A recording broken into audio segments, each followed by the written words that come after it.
welcome back to Real Cast Fishing. Your host, Glenn, with the City of Island Fishing Field Team, the COAF Field Team on YouTube. And this round, what we got for you? Well, this is the Fishing Ramblings series of our podcast. And this round, I just want to give you some quick updates or fishing updates from some recent happenings that we've been working through, especially with all these rains that we've had in the Dallas-Fort Worth Metroplex. I know, yours truly's been sidetracked with all that rain, but I did get a chance to get out there last weekend with some jug line fishing, and that was a pretty good round of fishing for yours truly. Additionally, during that time, because there's a lot of rain and whatnot, there are a lot of things that you can do indoors that you can do that are still fishing related. So in particular, we did several demos on Amazon, and we went ahead and rebroadcast them back onto the YouTube channel. And some of the things that we were talking about was using the dubbing loop tool, nail knot tying tool, and also the whip finish tool, which you also do a DIY version of it. And then additionally, also showed some demos on the foam cutter that yours truly was using to make a couple of flies, and that followed with some quick tie fly tying videos. So I'll talk about that. And then we'll shift over to tandem rigged flies. I've got a little demo going on tomorrow evening to go over some tandem rigged fishing flies that may be some interest for some folks. So with that, let's go ahead and begin. We'll start out with the first topic, jug line fishing. I hope some of y'all have been able to get out there in your local lakes and whatnot. And if you've never tried jug line fishing, I'd say give it a try. Some of the things that I've learned, especially with the kayak that I use, is the easier it is to get up and started, get it loaded and to the lake, the more likely you'll be able to use it more often. And other than the rain, I've been sidetracked with that. I normally would be hitting the lake at least once a week, if not more. And in this round, the first kayak fishing trip was decided to go with some jug lines. Some key takeaways out of that is the shatter at the boat ramps. You can pretty much get the boat bait you need at the boat ramps. Just get yourself a cast net. I was just using a little 3-foot version that I use for kayak fishing. It's a smaller one that I can keep compact and put in my kayak as well as still carry it instead of leaving it in my little pickup. So with that said, I do have a larger size cast net that I find is what I use when I'm really stacking up for some bait. But for these short trips or quick trips, just good to have that little 3-footer in there ready to go, catch a few, and then be out on the lake or out on the water fairly quickly. So the shad are at boat ramps, at least in our area. This is the North Texas, Allen, Texas, just north of Dallas-Fort Worth or Dallas. Let's see. Some other thing that I tried a trolling bait bucket. I've had one in the past, used it for some wade fishing on the coast to keep some of my shrimp and other bait fish alive as I wade fished the coast. But I decided to go ahead and try it for some kayak fishing, and it does work well. You can put your bait in there, troll it behind you, and there's no issue with keeping the bait alive. They stay alive a lot longer than if you did with a bait bucket in your boat or kayak. But in my case, I went ahead, at least that round, just put the bait bucket in the kayak because I was using it, using the shad for basically dead bait. So the other thing is, let's see, do be aware of changes in weather and whatnot. Let's see, Maxwell the cat. Yo, all right. Hi, Maxwell the cat. Just talking some fishing updates, fishing ramblings, and fishing in general. And I just was mentioning the jug line fishing and whatnot. Was going to troll you, but you chill. All right, cool. Thanks. Let's see. Hope you have a good day. All right, take care. Let's see. So with that said, smaller or beware of the rains and whatnot that have been hitting our area.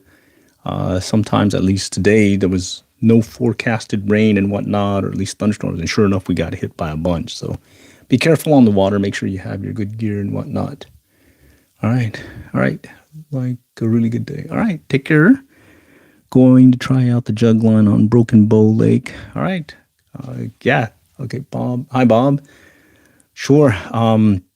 What I've been doing, at least with these self-setting jug lines, is I pre-bait them in groups of 3, and once I get them loaded, I'll get them deployed fairly quickly. And hi, all right, hi, Bob. Okay. Other things, kayak fishing wise, I am trying to get back out on the lake, but this time I was going to do some trolling. In particular, doing some of the sabiki rig, slab and jig rigs that I like using. And I kind of flip-flop between the two, between doing the slab and jig rigs. And if I'm working a particular area and the fish are deeper, I'll just shift to bottom bouncing. So I'll use that same setup, but I'll just bounce the bottom. If I'm getting into a really rocky or brushy area with lots of snags, then I'll shift over and replace the slab with either a small bank sinker or another, maybe a heavier crappie jig with that light wire. So if I do get hung up, I'm able to just pull free and straighten the hook, and I'm able to maintain or at least save my rig. So that's what I'm trying to plan for the next kayak fishing trip. More to come there once the rain's clear. I think I should be able to get there at least in the next week here. So stay tuned for that one, and I'll definitely get a video out as to how good or bad it went. And then other things, fishing update-wise, just mentioned that I've been working on a bunch of different demo videos on Amazon, and I'm rebroadcasting them back out to YouTube.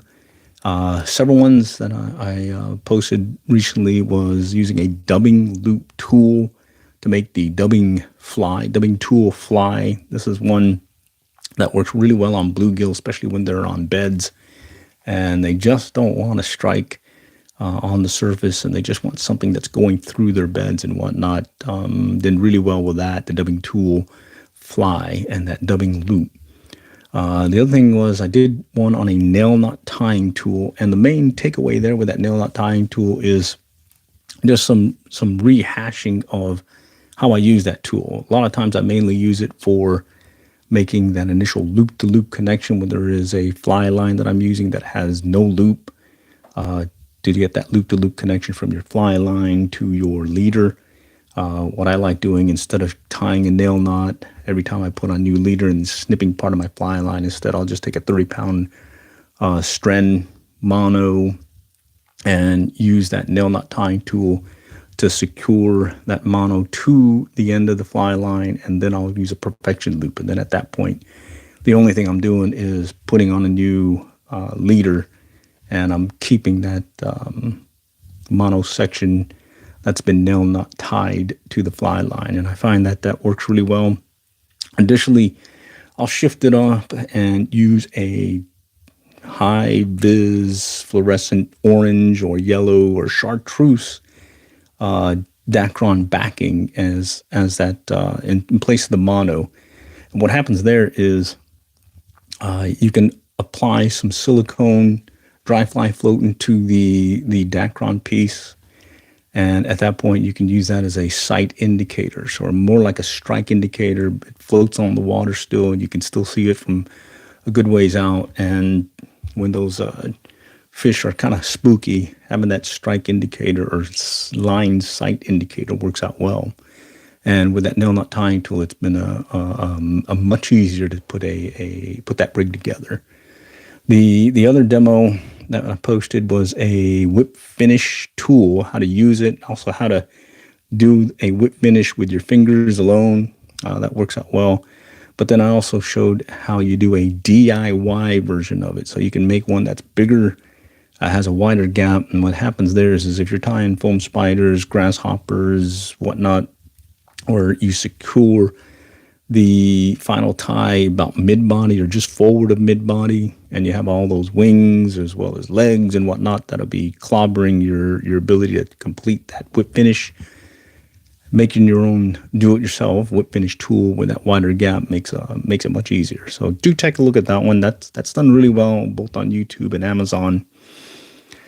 Let's see. The other demo I was showing was the foam cutters. This is one from River Creations, and I picked up 3 of them way back, and I've used them ever since. Initially, I was just making or shaping them manually, freehanding it basically with a scissor. And then I got those foam cutters, and I just kind of just stamp them out, and I got the foam damselfly. I've got a caddis pattern that works really well to make these little foam spiders and mini foam grasshoppers, as well as the classic beaver tail hopper. All 3 of those are really well, and those demos have done well. Have some folks been checking it out, and I've heard from other folks that they've done really well with that same foam cutter. I mean, some folks that I believe have had pretty much had them for many years, and I've had mine for over 10 years with no issue. They're still sharp, and I've got a lifetime supply of foam bodies now for whatever fly I'm putting together that's going to use that particular body. Let's see, other than that, anyone have any questions, comments, anything they want to throw out? This is like a fishing ramblings portion of the podcast, so it's really Q&A, comments, and just talking fishing.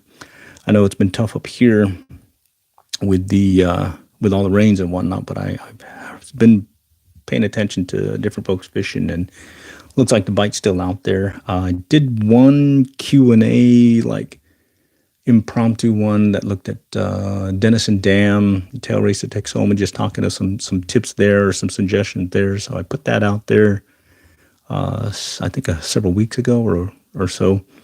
I did notice when I looked at the hydropower schedule that it looked like they closed the gates, so they're not releasing, but they are working really well with their generation schedule.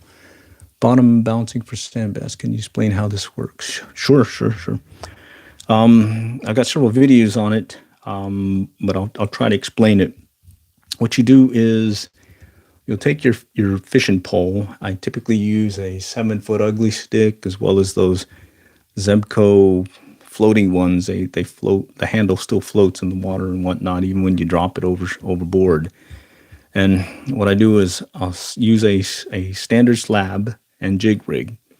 So the slab will be on the bottom, and the jig will be 18 inches plus. Sometimes I'll go with 2 or 3 more jigs, and I'll have them all tandem rigged. And what you do is you cast, and you let the slab hit bottom, and then you start back paddling. And what happens is you want to see your rod tip kind of do this steady twitchy motion, all right, like this, when you're doing it right, when you're back paddling with your kayak. And you'll see that twitchy motion will become a steady rhythm. You kind of sense that that's just the bottom that you're bouncing. And then 2 things will happen. You'll either get a hit, and you'll see the rod tip drastically. Additionally, you may even have a smaller one hit, and immediately another one will hit, and you've loaded up on the slab and jig rigs that you're bottom bouncing. That's pretty much it. The main thing that I'll do is, depending on the lake, I'll work a particular shoreline and just kind of work back and forth. And first, I'll initially try trolling the area, just a traditional troll where it's behind, where the line or the rig's behind me, just trying to locate the fish.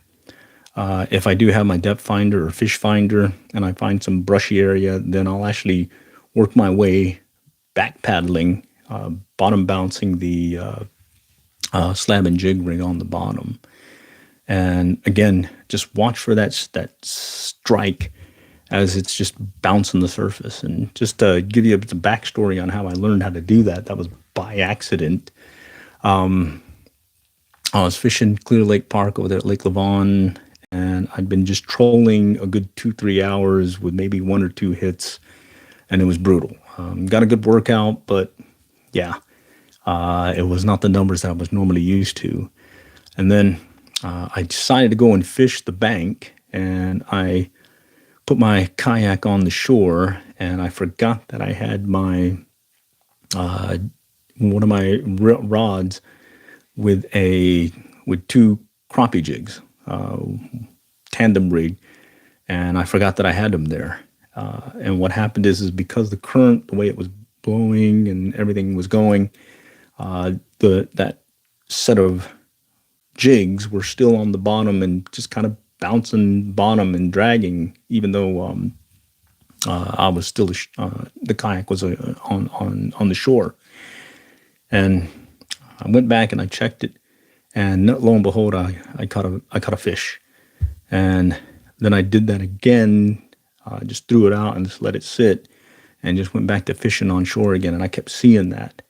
And then later on, I had my video on at the time, and I looked at the video afterwards, and I saw that I was getting probably, I only caught two that way, but I was noticing about 5-6 other hits where I missed that strike. So taking that lesson learned, I was like, well, what's the best way to get your rod down to the bottom? Well, just let it sink. And what's the best way to control it in your little kayak? It's pretty much you're using your kayak to actually fish instead of your rod. So I'm just putting the rod in front of me, kind of jamming it either underneath my thigh, and I have my rod tip out, or I have my I got like a Railblazer rod holder that sits on the bow. I'll put it there, and you'll know you've got the right action is when it's hit bottom, and as you're back paddling, you'll just start seeing that twitchy movement of your rod, like so. And that's enough to get the strikes. And the other thing is before that, I had one of the old Waterwolf 1 cameras. I got a Waterwolf 2 camera now, and I could probably check again if it's still the case. But with the Waterwolf 1 camera, I went out several times to Lake Lavon, put a slab and jig rig on the end of that camera, and I just tossed it out and just drug it. And I was amazed at how many different fish were chasing that slab and jig rig on the bottom. And I did this up at Texoma also, and saw that with some of the striped bass and whatnot.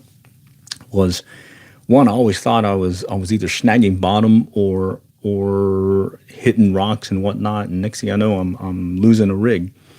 When I drug that camera underwater, most of the times when I thought I was getting a snag, it was actually a fish popping away at the lure.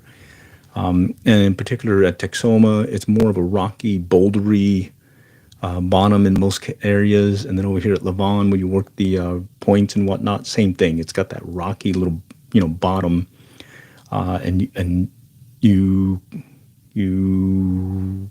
if you're using a slab and jig rig, you be surprised how you don't break off, is what I thought, because I was thinking that I'd break off a lot and snag bottom all the time if I kept bouncing bottom like that. But it turned out if you set your rig to where I like using about 15 or a 30-pound mono as the main line for the slab and jig rig, and then I'll put some 15 or 17-pound droppers, sometimes 10-pound droppers, to put the jigs on. And then on the bottom, I'll set like a 17-pound test where I just use a blood knot, and then that's where the slab is connected. And what will happen typically if the slab snags bottom is I just break off that 17-pound section off the 30, and I can quickly retie and be back in business, and I still save the rest of the jigs that are up the rig. And then I started using a sabiki style setup where it's the same knot that you would use when you're making a sabiki rig. And what I noticed there is if I break off a jig, I can retie a dropper like under 30 seconds easily and be back in business. And so I tend to fish more aggressively because I know I don't have to worry about breaking off, because if I do, I'm only going to break off maybe onesie, twosie things of the jigs, and I can retie quickly. Additionally, if I'm using those crappie jigs with the thin wire, those will break, or not break, but straighten. I just got to bend it back in place and whatnot. And when you're aiming for white bass, crappie, and whatnot, it's not too bad. But the good thing about bottom bouncing is you also get some nice catfish on there. Oh, unique technique. I'll try. Yeah, give it a try. Check out the YouTube channel, COAF Field Team, and just search bottom bouncing and sabiki rig, and there should be a few videos showing that technique where I'm just it's me back paddling, watching the rod kind of bounce. And the key is you'll start seeing the rhythm of that bounce, knowing that you're just kind of following the contour of the bottom. And when that strike happens, you definitely will get a strike. But if you do snag bottom, or something snags, don't keep back paddling. Just go ahead and start paddling forward and run back over the spot. And most times it'll come free again. At least that happens at Texoma and Levon, where I typically fish this area. All right. Any other questions? We're just talking jug line fishing, kayak fishing, and then my next trip is going to be some kayak fishing, trolling / bottom bouncing. Also talked about some of the Amazon demos that I've been rebroadcasting onto the YouTube channel, especially kind of about some fishing flies, using some of the key tools that you'll be surprised. Some of the tools that like the dubbing loop, I never used that until I started making a couple of flies that required it. And then I also use that dubbing tool to create the collar on a mop fly. You take the mop fly, which is that dust mop deal with a little nodule, and there's a collar portion I like making. And normally you kind of twist it on the thread, but when you use a dubbing tool, you can get a nice tight wrap, and it makes a fairly cool looking fishing fly that the trout, bass, and other things like striking. Let's see, I also mentioned the whip finish tool, the nail knot tying tool. Again, that nail knot tying tool, leverage it to make that line strike indicator. A lot of times when you have the case where you have trout and fish that are really wary and they don't want a strike indicator that's going to spook them, that line strike indicator makes a big difference. All right. And then let's see. Let me talk about some upcoming things that I got planned. Tomorrow, doing another Amazon demo video. This one's going to be about tandem rigs, tandem rig fishing flies, and some key takeaways there that I've discovered over the years, as well as, throwing some video, showing some past trips to show you that this technique does work, and in most times, it may make or break the day when you go out there fishing. So stay tuned for that one. That's going to be tomorrow, 8:30, I believe, on the Amazon post that I'm going to be posting. Also, from a podcast standpoint, we'll be doing another set of Little Red Book of Fly Fishing, where I just go through 5 tips at a time and just start talking or reading out of the book itself, as well as then just discussing some fine points of that, of each tip, maybe some nice to knows or some personal experience on how that may have worked for me. And then additionally, just breaking out into any Q&A that anyone may want to throw at us or at me. All right. And that one's going to be tips 96 through 100. So, hey, stay tuned for that one. That's always a fun one. All right. Let's see. Additionally, there's a couple of, I call it the GoPro mobile fishing live stream. I've shifted it over and call it the mobile fishing live stream because of 2 things. I now either horizontal video using my GoPro connected to my phone and do a live stream in that manner, or I may just do a mobile fishing live stream where I don't use the GoPro. I just take it straight from my Android phone and I give you that live stream.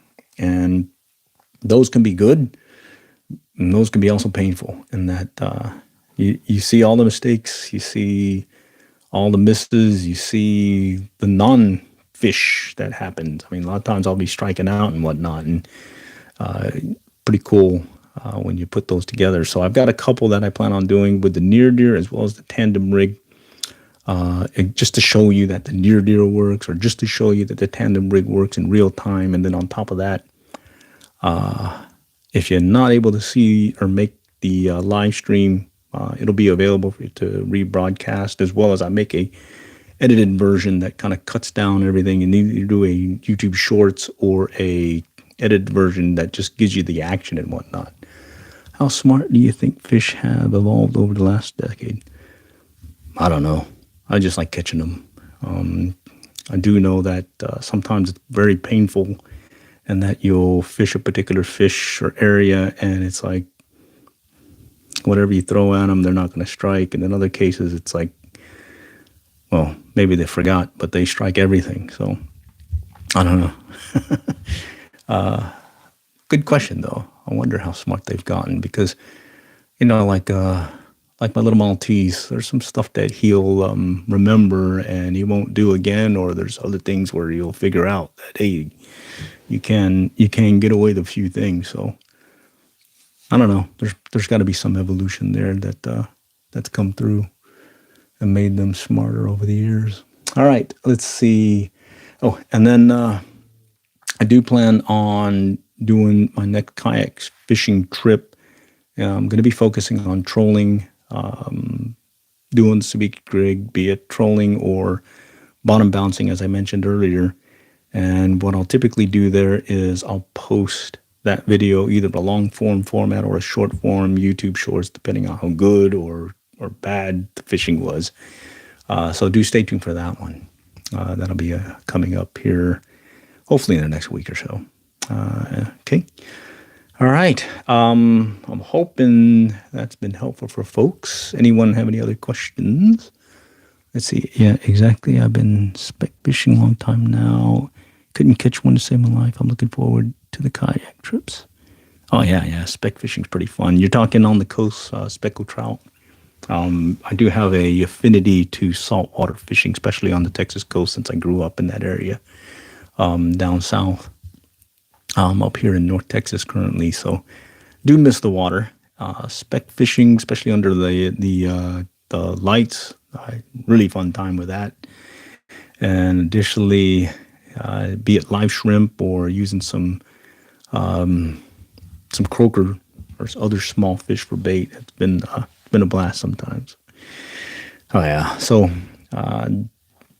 typically it's more of a once a year, twice a year run to the coast, and this year we're aiming at making another run to Galveston in the August time frame, working the piers and whatnot. And I know this last year I went with some sabiki rigs and fish bites, and was able to get a lot of sand trout as well as the occasional speckled trout working Seawolf Park, and that was in the daytime. I didn't go at night. I went to the pier to go fish other things. But, fun stuff on the specs.